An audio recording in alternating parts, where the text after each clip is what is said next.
not going to transition out of oil anytime soon.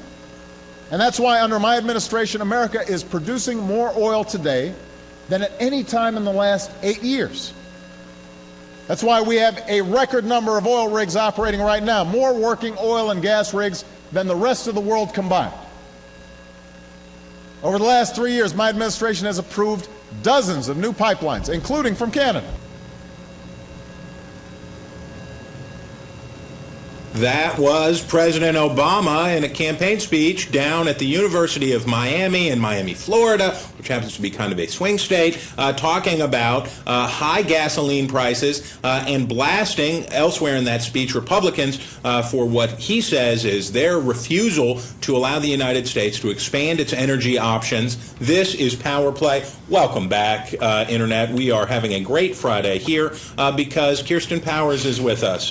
That's a very good thing. And it's also a very good thing that Ford O'Connell is here. Ford is a Republican strategist. He is with Civic Forum PAC. He has been an advisor to national Republican campaigns. Is there anything else I'm missing? No, this is just my favorite show. Just his, basically the dominant political internet show of the 11:30 half hour, I would say, is how we go. Before we get started, I want Kirsten to hear what Political Watch said in the chat. I have to admit that I am not a fan of Democrats. But Kirsten is thoughtful and funny. I really like her. She's just so darn likable. Aw, see, that's so nice. See how people are. Aww, see, people are coming together. They forgot smart, too. That's right. Oh, that helps. All right, it's a love in here. Okay, now let's get to fighting. Okay, so Ford, the president says your team is unpatriotically, cynically preventing lower gas prices because they refuse to allow him to increase taxes on oil companies and take that money to invest it in subsidies for alternative energy sources. It was a bold play that he made down in swing state Florida. Republicans are punching back today, but does he have a point there? No. The president's got it completely backwards. If you tax the oil producers, it's going to raise the cost at the pump. Secondly, he's claiming the U.S. production is up. That has nothing to do with him. When a proven lease comes online, it takes 5 to 10 years to work. That's actually Bush 43's policies that he's trying to take credit for. At the end of the day, the president's trying to say we need an all of the above approach. Great. The problem is that excludes oil and natural gas. And guess what? You can't drive an F-350 on ethanol. And frankly, you're not going to haul a large cargo in a Chevy Volt. The president has got it backwards. Okay. Okay, you can't. I mean, you could run an F-350 on ethanol, couldn't you? On algae ethanol? Do you really want to try that? I don't know. I'm just saying. I wish I had You want to know what that? You try that and run that little Chevy commercial and see what happens. Let's talk to Mrs. Powerplay and see if we can have an F-350 at home just for some experimentation. Okay, Kirsten, what say you? Well, I think that I do actually think Obama's trying to have it both ways a little bit. He hasn't tried to have an aggressive drilling strategy. That's absurd. I don't even, right. It's obviously with the Keystone pipeline where you had Democrats, including a Democrat from my home state of Alaska, saying that there's no reason not to approve this. Even drilling in Anwar, it's ridiculous. I mean, I'm from Alaska. Everybody supports it, regardless. Even the caribou. Even liberals. It's one of these things where you have people who don't know what they're talking about telling you that animals are going to die when there are no animals there. So I do think that there's more he could be doing on the drilling front, but I also think there's a lot more that could be being done on the clean energy front, and I don't think Republicans have done a lot on that. While Bush, did stuff on drilling, but he didn't do enough on clean energy stuff. So, and that goes back as far as time goes back. Well, let me say this to your clean energy point. Let's say that we agree that we can always do more. Mm-hmm. Herein lies the problem. In America, we use 20 million barrels of oil per day. We import 11. We produce about 9. The thing is alternative energy right now is a concept. It's not a proven thing. So unless we actually focus in this unstable global market on oil, natural gas, and nuclear right now, we're going to be in an energy shortfall because, frankly, oil's not set by U.S. production. It's set by an unstable world market. And, frankly, as China comes online and India comes online more, these prices are only going to go higher. I don't think Republicans are rooting for high prices. It's just that you cannot legislate oil policy from a Harvard lecture room. But wait a minute. Hold on a second. Wait 1 second.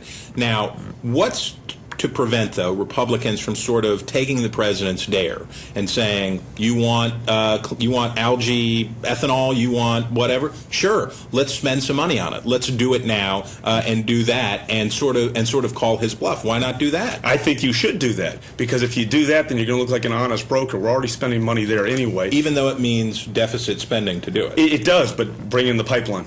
I'm going to trade it for the pipeline. Give me the pipeline. Remember, Canada is our largest producer of oil, and because of NAFTA, it's actually competitive with Saudi Arabia oil, and that's what the president is missing. Look, make the all of the above approach all of the above, and I think we all agree on that. Kirsten, the issue in a lot of ways for the president is this.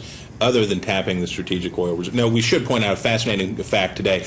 Oil production on federal lands was down 11% in the previous fiscal year, and Republicans are touting that a great amount today to say, yeah, the production's up, but not where you have anything to do with it. But on this issue of what's going to happen, if oil prices stay this high and go higher, the economy is going to really hit the skids, because there's no way. It's so core to inflation. It's so core to everything else that's going on. If oil prices stay this high, the economy's in the tank anyway. Is there something the president can affirmatively do between now and the election to change that trajectory? I don't think so. I don't know, and even the political attacks, they did this to Bush, Democrats did this to Bush, and I said the same thing at the time. There's nothing in the immediate term you can ever do to just, flip a switch and make gas prices go down. I slightly disagree. And the reason is, oil is traded on futures, okay? So if you actually aggressively say, we're going to go out there and do this, you can actually stabilize the price. But withdrawing from the Strategic Petroleum Reserve is the worst idea out there, because that is set solely as a marker to stabilize the U.S. price and the world price.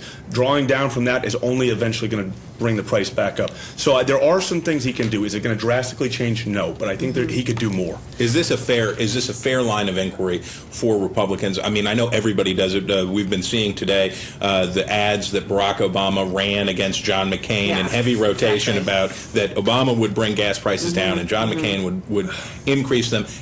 Leaving aside which party is doing it, are these fair kind of attacks to make on an incumbent or your political opponent?